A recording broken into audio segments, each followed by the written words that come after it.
This is Lauren. This is Trey. And this is the Partnership Podcast. I'm Lauren, and I am one piece of the Partnership Podcast. I am the mother of an 11-year-old and born and raised here in the same small town in Virginia, and currently working as a sexuality educator after over a decade of work in a maternal health field. I'm Trey, and I'm her partner. On this episode, Lauren and I share what we wanted in a romantic partnership and how we qualified and unqualified potential love interests. And then we talk about our love story, and from talking online to talking over the phone to meeting in person, how we qualified and unqualified each other. I just started ripping into their clothing, and I've never actually purchased any of it, but I just talk about the abysmal quality. That's what I do on a weekly basis, though, babe. Well, but it's from a woman's voice. Like, which idea do you want me to steal of yours? It's in my sexy voice. Huh? It's in my sexy voice. It's in my sexy voice. It's in my Lauren. sexy... Okay, Hello, are we talking? Lauren. Are we breaking down qualifier, unqualifier, and then how we learn to like make a list of qualifier, unqualifier? That sounds really fun to me. Okay, why does it sound so fun to you? I don't know. I mean, it's something I can talk about. Yeah, no, I think it'd be good, especially because I was listening back to our past podcast, and for some reason I am talking a lot, and I want to hear from you. So yeah, good morning. Morning. Good morning. It's Good Podcast morning. Monday. Yeah. I get really excited about these now, which is so different from Good. when we first started this. It was more stressful when we first started it. It was bad.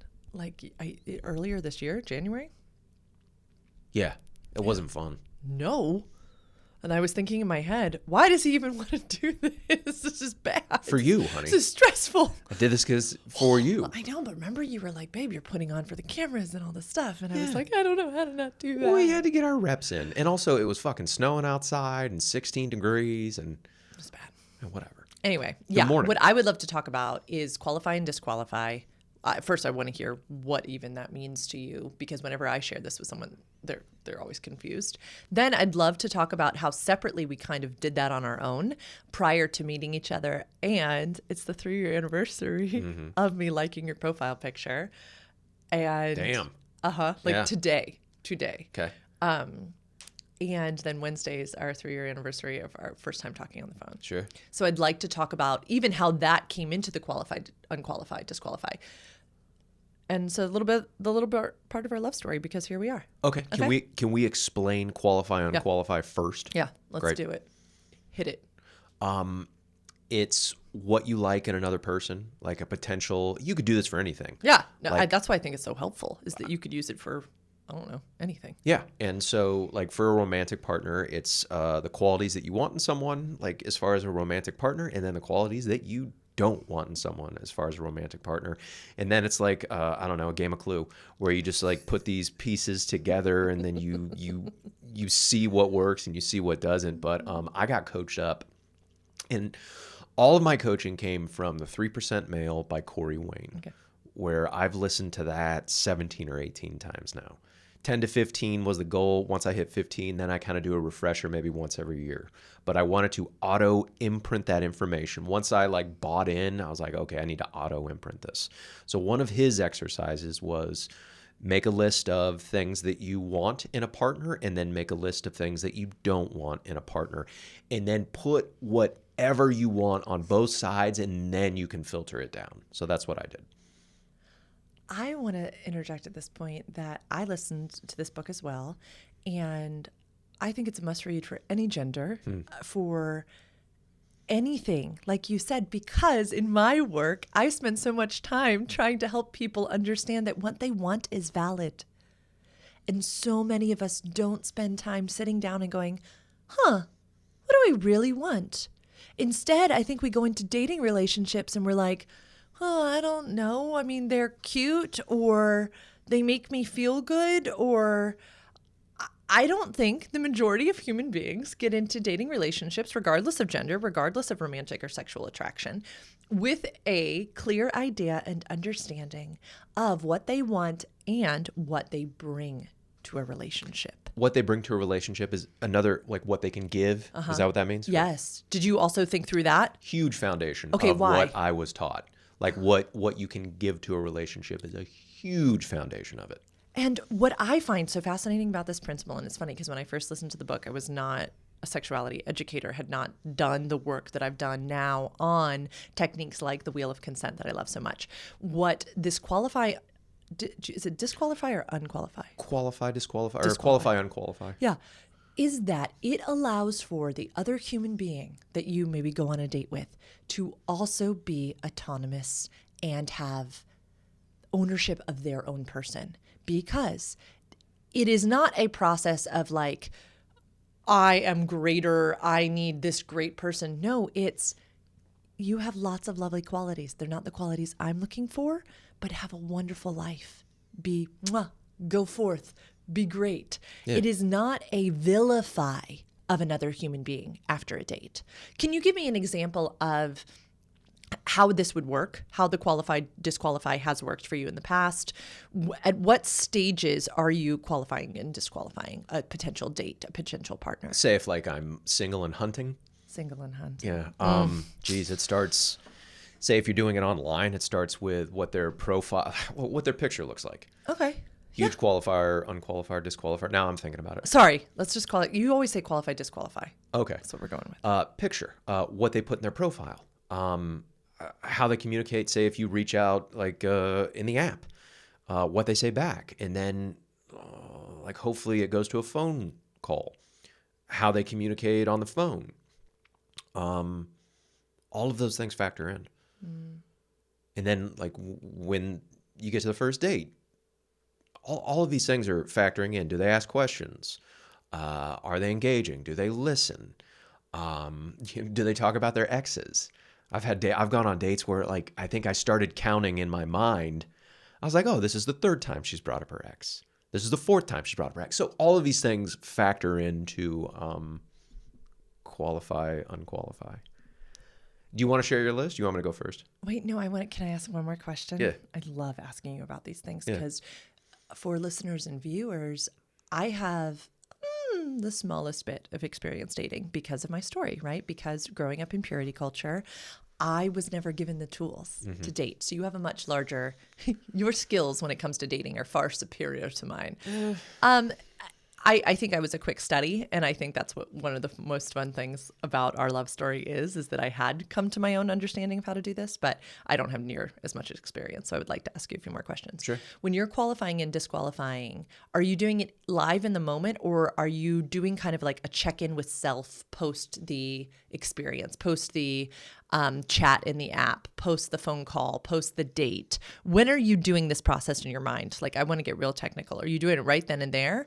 Or are you just taking a minute after the date, after the phone call to go, how did this human rank with my lists?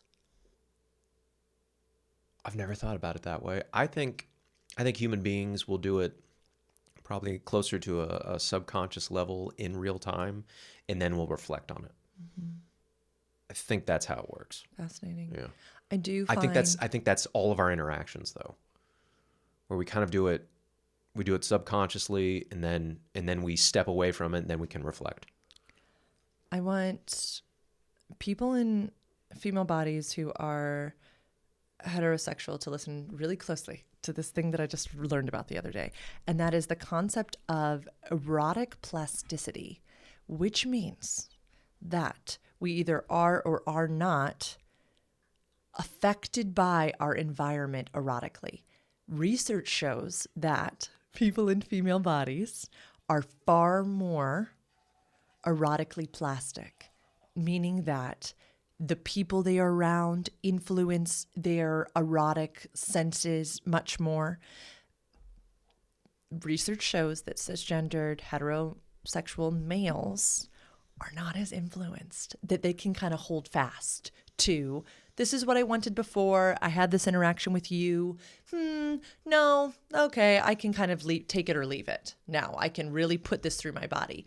Whereas females, and I think it's primal, I think it's evolutionary, I think it is how the species continues type of stuff. We're like, well, I don't know, I guess he could be what I want him to be. And I think it is very scary that we need to go back to our lists post-date. I would love to work with individuals. I have a whole system. I have a whole worksheet on checking in with self and checking in with your list and your nervous system post date of how do I still truly feel? Okay, is my heart rate elevated, right? How does my body feel? Have we had a sexual encounter? What did this do to me? What has it left me with? Because of this research that now I have stumbled into of erotic plasticity, we will kind of shape shift to be wanted and desired often by this male energy. Take it or leave it. People can disagree with me. It's fine. I just was fascinated by this, and the heterosexual single women that I work with, I struggle with this all the time of no, we need to go back to self. And in just a minute, I'll share some of my own stories of how I saw this in myself too, of kind of this morphing to whoever I was with. And it's not good. So I highly recommend a list. Okay, but men are like not, men morph.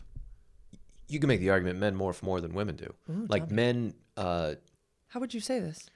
What do you see men morphing? oh, fuck yeah.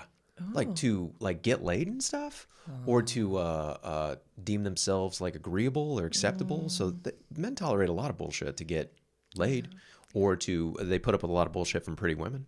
Sure. Especially to get laid. No, I'm glad you brought that up because, again, research shows that men give love to get sex and women give sex to get love. Men are ready to have sex at a drop of a hat, where women, it takes a little bit more priming. Okay, we're getting off topic, but this is fascinating, and I think worth thinking through that. Yeah, our motivators, right? And is our motivation just to get laid? And that's an okay motivation. But if our motivation is partnership, yeah, it's worth taking a look at. I did want to ask you though, and this can come into your list or not, was your motivation for making this list necessarily partnership, or was it just, I've heard you say this before, to date tens? I want to date tens. Okay, it wasn't necessarily partnership like you found yourself in, was it? No. No, I want to date. You didn't want to date like multiple tens. Right. You didn't want me. You didn't know you'd find me. Well, I clearly wanted you. I 100% wanted you, but I wanted to date tens, I guess. I didn't think I'd like fall in love and all my focus would be to one woman, but that's just how it happened. But I wanted to date like high achieving alpha tens. And then simple as this, where it's like, oh, they're probably going to want to date high achieving alpha tens as well. You need to get your game tight. And not game, but I mean, like, you need to get your life tight. Still, it still does lots of things to my body when you talk about that, because What's it do? it makes me tingly in all the places. All the places. Because that's the thing, right? Is that it's not about going out there and catching yourself a 10. It's about, okay, if I do want to go out there and catch myself a 10, I have to be a 10. I have to be what a 10 would be attracted to. If that's what she wanted, or if that's what qualified. But I mean, sometimes you want something less. I don't know. Right? And can we share lists? Yeah. Thank you. Yeah. You really want to share your list? Do you want to go first? You want me to go first? I did mine differently, so I want you to go first, and then we'll kind of talk about my process of getting here too. Okay, you ready? I'm so ready, because then you showed me this. And I'm not everything. No, no one's ever going to be everything. It's not really the point of this. At least I was coached. It's, you put all this stuff down there, so then your mind and your psyche is geared toward finding these things. And then you can edit it down to like a top 10 if you want to. I don't think I ever did though. Okay, so the last time I modified this was 2018, the end of 2018. And we met in person. Like the end of 2019. Mm-hmm. Okay, so yes, 5'6" to 5'10", blonde, brunette, or redhead, tan skin, 20s, early 30s. Again, just whatever you want, put it on the list. Strong male influence in her young life, loves to banter, witty, loves to joke, loves steak and butter. Sarcastic, athletic, enjoys lifting heavy weights, enjoys squatting, doing deadlifting, has strong principles, believes in honesty, believes in openness, enjoys coffee. enjoys hikes and being outside in nature, enjoys connecting one-to-one, is driven, has passion, amazing body, amazing ass, is an absolute 10, turns heads as she walks down the street. Men instantly fall in love with her. Athletic, played Division I sports in college. Oops. Long hair. Defined facial features, high cheekbones, could be mistaken for a model. Last one, loves sex, loves exploring in the bedroom, kinky. And then nose. Manipulative, poor diet, overweight, lack of morals, lack of principles, bad communicator, will shut down, easily threatened, self-conscious, abuses drugs, abuses alcohol, bad kisser. Qualify, unqualify. Okay, so I came about this very differently in that I had gotten married at 21. I had been a virgin on my wedding night. I had done this courtship model where really dating was only for the purpose of marriage. Dating was not to qualify, disqualify. It was if you were going to enter in, if you were going to give your heart to someone, you should be already wanting to marry them, which the whole concept is just so flawed. Anyway, I know your face is like my internal feelings about the whole fucking thing.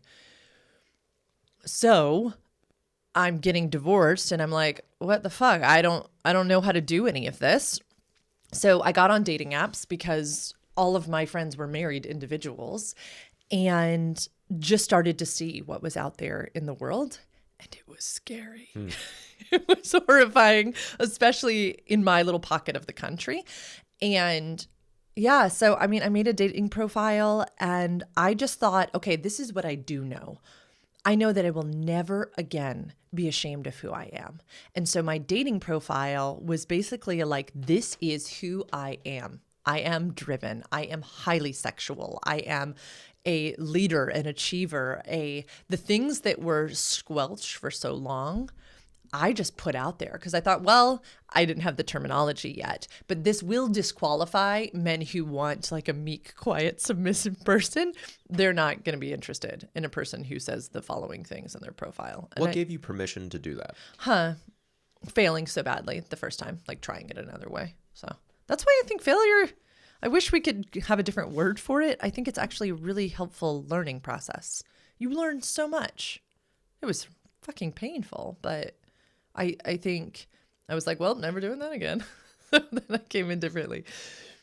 But so I dated a few guys who I just knew. I wouldn't even say dated. I slept with a few people who I knew in different ways. But the people I met on apps, first of all, I didn't go out with anyone from this town, not a single solitary person. And then a lot of people I just talked to, people in Florida, West Virginia, Tennessee. It was crazy. So many people from out of state. And those were just chit chats, but they were interesting qualified disqualifiers for me because I found how interesting I was, how truly fascinating I was. And that was really good for me because I think, I don't know, I hadn't had anybody really like chat me up until that point. Anyway, and then I had a few dates with people from kind of outside my area. And those were bad. Those are really, really bad. So it was around this point that I've stumbled upon a book called No Happy Endings, and also a person who has had a marriage that broke. Her husband died, but she also was a parent. And so she started writing these like Lonely Heart Club ads just as a joke, almost as like, she's hilarious. She's a comic to show what a pathetic state she was in, but what she was looking for. So in my journal, and that's what this piece of paper is a ripped out piece of my journal. I started writing them too. And they were the same thing of, if I can start imagining it, if I can start putting it down in paper, I bet it'll come true. Because it was around this time that I was reading about neuroplasticity too, and the power of manifestation. And that's why it works. That's why vision boards work, is that when the mind sees it, it's like, yeah, we're going to make that happen. So this is the Lonely Hearts Club ad that I wrote, I want to say a month before I met you. See, October October 2019. Okay, seeking sexy and fun man who's been through some shit. A guy who loves PDA and kids. An evolved, sensitive friend who cheers for women to succeed and surrounds himself with an incredible friends. Self-motivated and independent. You should know I love to laugh even though I'm not very funny. So be fucking funny. I tend to take things seriously, which is why I am so damn successful, but I want to remember to laugh. Let's talk a little bit about sex. I love it. Everywhere. Not too kinky, though I am, but just lots of it in interesting places and positions. Cool. Interesting that I had that written down too. Yeah. Yeah. And then I think I had like 2 or 3 more like different little things of like, be this, be that. Don't be this, don't be that. I just find it funny that I've ripped that one out and it like started to float around with me. Yeah. So fun that we each have qualify, disqualify lists. So this time, 2019, I was prepping to come to a work conference in San Diego, California. And I just had this really big failed date in Roanoke. And when I had gone to Seattle for a conference earlier in October, I had put that zip code in to see if I could find any fascinating people. I found one guy, not particularly fascinating, but we did talk and sext, and it was kind of fun. So I thought, well, that wasn't the worst case scenario, so why don't I try for San Diego too? So I put San Diego zip code in. Something messed up with the algorithm, and I'm flipping through pictures on the Match app, scrolling. And I had always told my best friend that I couldn't tell her why, but when I saw someone's picture, when I saw someone's eyes, my body was going to say, huh. And I'm scrolling, and I see your face pop up on the screen with your headshot and your crystal clear eyes and your fucking gorgeous hair. And I go, huh. And so I just heart your picture. I was like bookmarking men that I found attractive in the San Diego area. I thought San Diego area. I do think I went into your profile at that point and I scrolled through because I remember distinctly the football photo. I remember distinctly this photo. You're on a boat or something. You're like waving. And I read through and I thought it was fascinating. You were super clear about what you were looking for, what you weren't looking for. It wasn't too verbose. Surprise, surprise. Yeah. And I just thought, that's really intriguing. But again, I'm in Virginia. I thought you were in San Diego. And I just kind of left well enough alone. What happened on your end when this random person in Virginia liked your profile? I mean, were women liking your profile like all the time? I mean, randomly, like, okay, so like a like or a poke or something like that. It's kind of like a whatever. Maybe it's I guess it's an invitation to like message someone, but it's not a great qualifier because like strong, confident women will actually just directly message a man. And then I saw that you were in Virginia, so I actually ignored it. I ignored it for like a week, and then I think it was like a Friday night. It was like a late Friday night where I texted you. I was like, hey. In the app. Correct. Yeah, in the app. And I was like, hey, like state your business. I said something cheeky. And then you messaged me back the next day. It's like, hey, I'll be in San Diego keeping my options open. Also, I'm 150 miles away from San Diego. So whatever zip code you entered, like how I popped up, I have no idea because I'm a 2-hour drive away from San Diego at the time. So then I sent you just like, hey, this is my number. Feel free to text me or send me yours and I'll give you a call. And then you texted me and I gave you a call, I think immediately. I knew like it was like a timetable because I knew you're in town. And also then you just said, hey, I can't talk right now. What about tonight? And I said, sure. I think I called you at like 6 or 7 my time, 8 or 9 your time. I was on the West Coast. You were on the East Coast. And we had a great conversation. Like 15-minute conversation where it was just so fun. We were laughing. We're giggling. It was great. We It were was teasing each other. yeah. It was like we knew each other. We were like being like sarcastic and pokey Yeah. and like it was wonderful. So we talked for maybe 15 minutes, and I could have talked to you for an hour easily, but I got off the phone and I just said, hey, send me the dates or when are you available, and I'll drive down and we'll go on a date when you get into town. And we scheduled the date via text, and then it was like a week away when you were actually getting into San Diego, and we would kind of sporadically text back and forth, and you'd ask me questions and stuff like that via text, and I'd be like, great question. Let's save it for the in-person. And then you would like send me selfies and stuff, and I'd give it a heart or a thumbs up or whatever. And we'll save it for the in-person because I didn't want to do a bunch of texting with you. which How'd that make you feel? oh my gosh, it drove me crazy in the best of ways. Like in the best of ways. I wanted to be noticed by you, right? I wanted to be like, I don't know. It's like I wanted to rope you in, and you were having none of it. None of it. I mean, maybe you wanted to, but you just kept saying like, that's a great topic for conversation. Can't wait to have it on the 26th. Thumbs up. So we made definite plans. Yeah, I think what was so refreshing for me too is, and I think listeners and viewers will definitely connect with this, I had many men who were much stronger texters and sexters than they were in-person communicators. They were failures of in-person communicators. And I didn't know what you were going to be like in person, but it was delightful to have you be like, yeah, no, we're not going to be like text buddies. That's not what I'm interested in. I'm interested in taking you on a date and getting to know you then. Yeah, I sent a couple selfies, and yeah, he would just, he'd just like heart it or thumbs up or be like, nice fanny pack. You wouldn't like be like, damn, you're hot.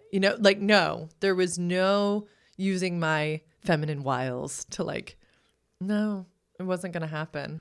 What I wanted to do was create the space to wonder about each other and then let the anticipation build. Oh, you did that. And it would be this voice. It's so fun to podcast with you now because every time I'm listening to it, when I'm like getting ready to market it, the one thing that would so turn me on is when you would send me like a little voice memo, because we did voice memo a couple times. And damn, I was in love with your voice. Like just the timbre. And we've always said there's weird things about each other that we're kind of just obsessed with that are just strange.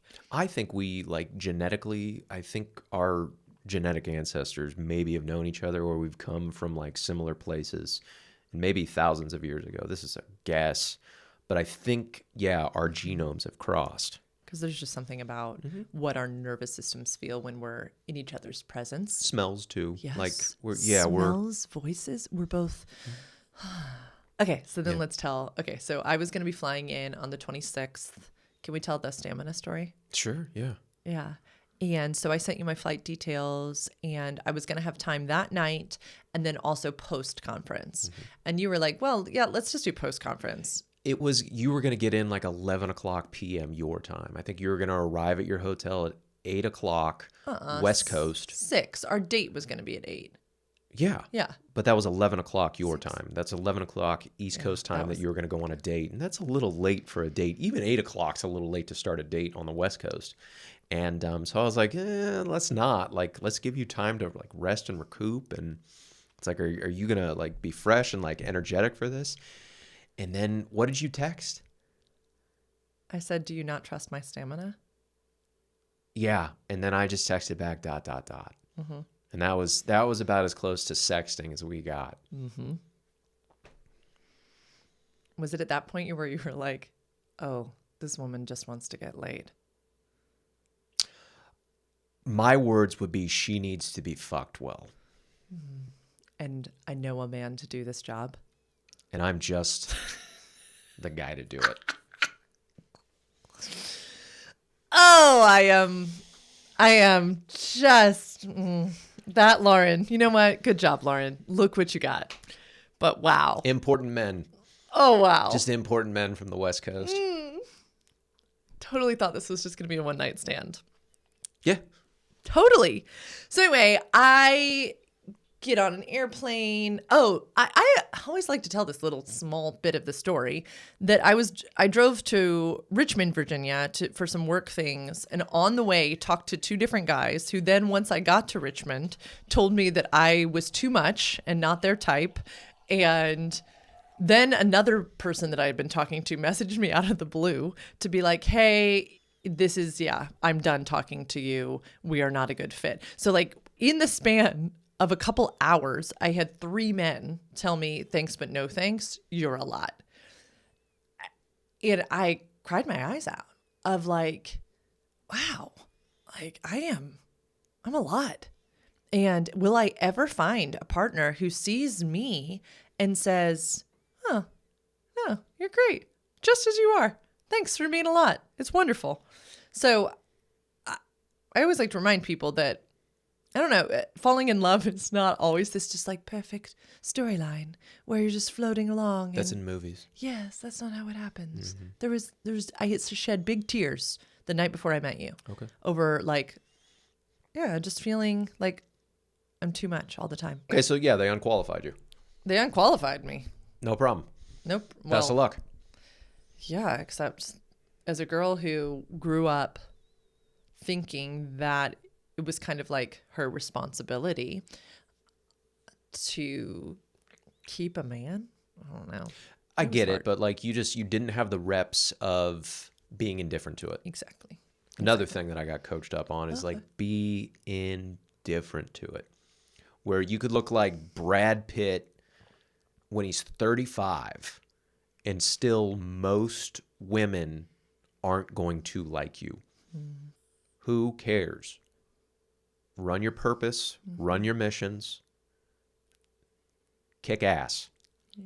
Go out and do the shit that you want to do to set yourself up for whatever type of freedom and autonomy that you need, and go do that. It's so attractive too. Yeah, be indifferent, and it's easier said than done. So much. Yeah, thanks for throwing that in there. Yeah, so I was going to get into San Diego about 6:00 p.m. West Coast time. And the plan was that then I'd Uber over to the hotel, check in, get ready, meet you for our date at 8. You asked me to text you when I landed, did that, headed over to the hotel. I'm at the check-in counter. I'm waiting in line, and I look over to my right, and I see a petite man who reminds me of this photo I've seen, but I'm thinking in my mind, it's 6:20 or it's like 6:30 and our date's not till 8. And I thought, well, no, maybe it's not him. But like, wow, it surely looks like what I've seen of his face. So I text you. Is that you? Mm-hmm. So we make eye contact.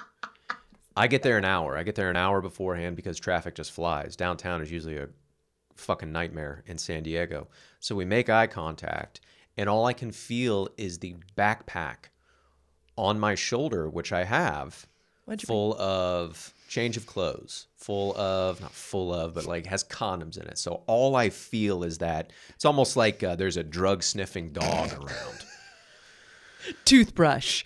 Yeah. I mean, you had brought an overnight bag. Correct. I brought an overnight bag that I was going to check in with the concierge, but I literally walk into the fucking place and make eye contact with you in line. So I literally just kind of do this. You did. It was the most, which is why I had texted you, because I thought, well, this person saw me. Like, I go drop my bag off at the concierge, and then I come say hi to you, and then we actually meet in person, and then you come into my like bubble. Like you break the fight or fuck zone, which is like polite conversation. And then like once you break somebody's like closeness, once you get so close to somebody, it's fight or fuck time. And you just go into my bubble. And one thing that I've gotten a lot of credit for over the years is that I just stand there. I don't move back. I don't make a comment on it. I just stand there. And not only did you do that, when I moved into your bubble, so when you didn't text me back, you just appeared in the space. I stepped in, I guess I wheeled like my suitcase into this bubble space with me too. And it was just complete direct eye contact. And then you put your hand on my suitcase handle as if I got you. And then I put my hand on top of your hand as if this was something we had done a million times over. And when that happened, when my fingers touched your hand, which was on my suitcase wheelie handle, my whole body went, there he is. And it was almost this like otherworldly experience, which is why you always say, did our ancestors know each other? Because it felt like I had known you forever. It felt like I couldn't wait to get to know you. It felt like all of these things all combined into the same moment. But my whole nervous system went, I call it like the great exhale. Always, you have let my body exhale. It was a good qualifier. Yeah. What else was a good unqualify for the rest of the evening? You go upstairs, you get ready, you come back down. I come down. We sit in the lobby for a little bit. Wait, but what happened in the lobby? This was is on your list. Huh? Your list said that the no thing was like bad kisser. Like you didn't want a bad kisser. So something happened in the lobby when I came back down. Oh, yeah. You asked if you could kiss me. And then I didn't answer you. I just reached over. I mean, I kissed you. And it was a great kiss. You're a great kisser. And then we walked to a date and we had a conversation and we held hands and we were kind of close from the rest of the date on. It was like we ordered apps, we ordered drinks. It was a wonderful time. We made jokes, constantly touching each other like we had been together, not like we had actually met in person maybe 15 minutes prior. It was just all kind of odd. It was like we were together for a long time. 100%. It felt like more of an anniversary celebration than a first date. That's what we were asked that following morning by the waiter, if like we were celebrating an anniversary because we had breakfast together. And then I think the person at the omelet counter asked if we were on our honeymoon. They did? Yes. Okay, then we've just kind of been together ever since. It was, yeah, because qualify, unqualify through the date. You asked amazing questions. Oh my gosh. If everybody asked questions like you ask, they would all have much more successful dates. That's all I've got to say. And then we did a great back and forth. We did. Where you asked great questions. I remember asking you questions as well. I couldn't wait to get to know you. No, curiosity is huge for me. But typically women are great question askers. They don't have to work on the skill quite as much. It is just naturally a thing that they have to acquire because it's how they get in rooms. So, but I so enjoyed hearing from you. You had thought through who you were, who you wanted to be. You knew your purposes and your missions. And one of the qualifiers for me was you had, before the date, written down on a Post-it note how to get to the date from the hotel, like take a right on this street, left on the street. Then you had, in essence, memorized it so that you wouldn't have to look at a phone on the way to the date. We could just walk hand in hand. I wrote it on the Post-it note, so I didn't have to look at the phone, but I didn't memorize it. But did you look at the Post-it note? I did. Oh, I don't remember you looking at the Post-it note. That was sneaky. But when we got to our second location, so we went to our rooftop bar. It was a blast. Yeah, it was cozy. Then it was Halloween weekend. And so all of those like bike buggies that people ride in downtown San Diego were all decked out in like Halloween decorations. And we had both, I don't know, we both saw one and we were like, do we want to take that back to the hotel instead of walking? So we hopped in one. And I remember thinking on that ride back, I am having the most beautiful time. And I think our legs were like all twisted up in one another. I was like cuddled into you. Again, it didn't feel like a first date. Anyway, but when we got back to my hotel, we went to the rooftop bar at my hotel. And you got up to get us drinks and the Post-it note fell out of your pocket onto the ground. And I picked it up, didn't even know it was like ours. And it said like directions to the Nolan. And it was like my heart exploded. Like, oh, I could love this man. Yeah. So then what happened? You take it from there. Where did the rest of the date go? We went back to your hotel room. Then we had a wonderful evening, and then we had arguably an even better morning. Morning was so fun. We went to a breakfast buffet, which is like very near and dear to my heart. And then we had coffee, and then we kind of said goodbye to each other, and it was really hard saying goodbye.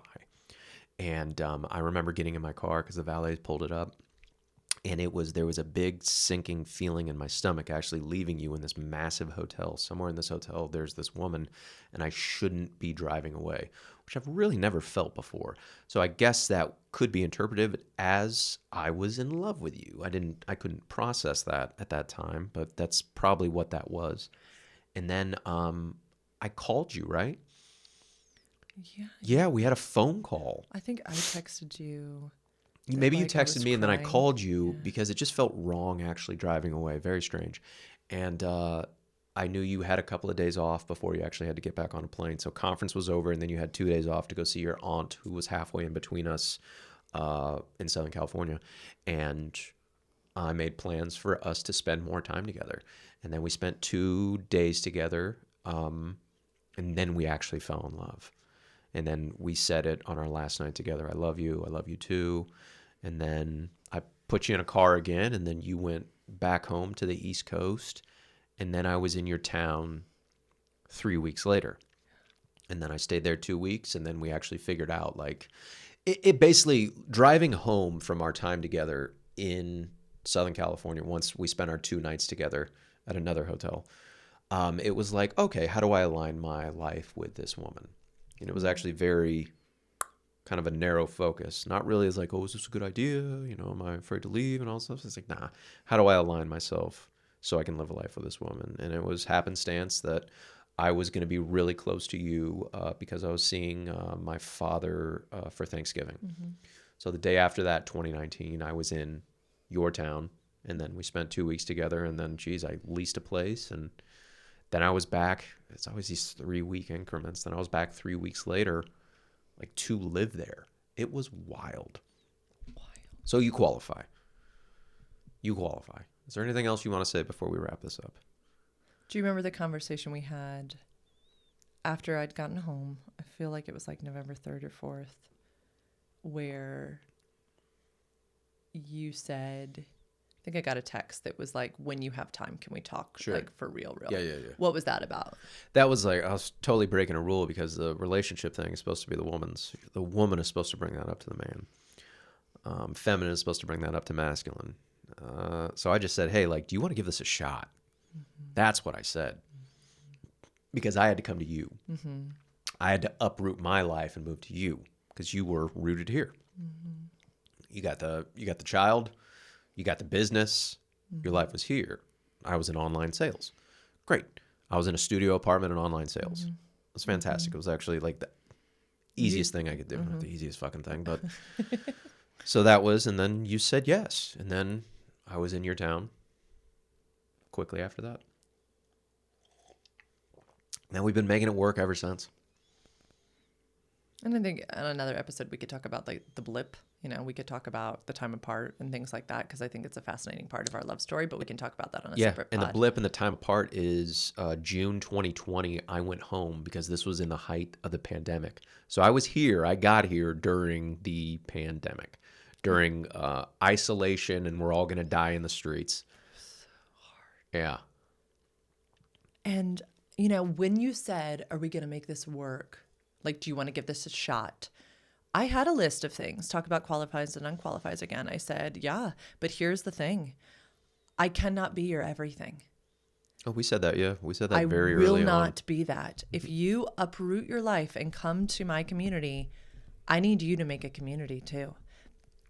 Because in my past relationship, there was a shit ton of codependency, and I didn't know any better. And I was codependent as well. I absolutely was codependent upon my ex-husband, and I had no desire to ever do that again. And the thought of you moving here and me being the only person you knew was not a happy thought for me. And so we said, like, okay, no worries. Like, you'll move here. It'll be hard. We all know people who've moved places and they share with us. It's hard. So you moved here January 2020 and yeah, it got settled, all this kind of stuff. Week of the shutdown, you had like 3 different appointments lined up. You had just found like a jujitsu's gym. You had gone, once? You had like a Big Brothers Big Sisters or something appointment. You had like appointment at a high school.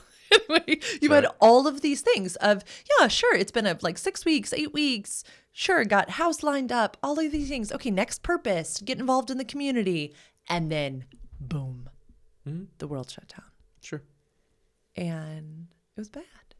It was really bad. So, yeah, I think on another pod we could talk about, watching that process and the way I was able to stay true to myself and not try to be your everything, and the open-hearted process of letting somebody go. I'd love to talk about that on another one. But yeah, thanks for talking about qualify, disqualify. You're welcome. I'm glad I qualified. Yay. Mwah. The opinions expressed on this podcast are just that, opinions. We encourage you to take what you like and leave the rest. We love research and hope you do your own. We hope that our successes and failures enable you to build the partnerships you dream about.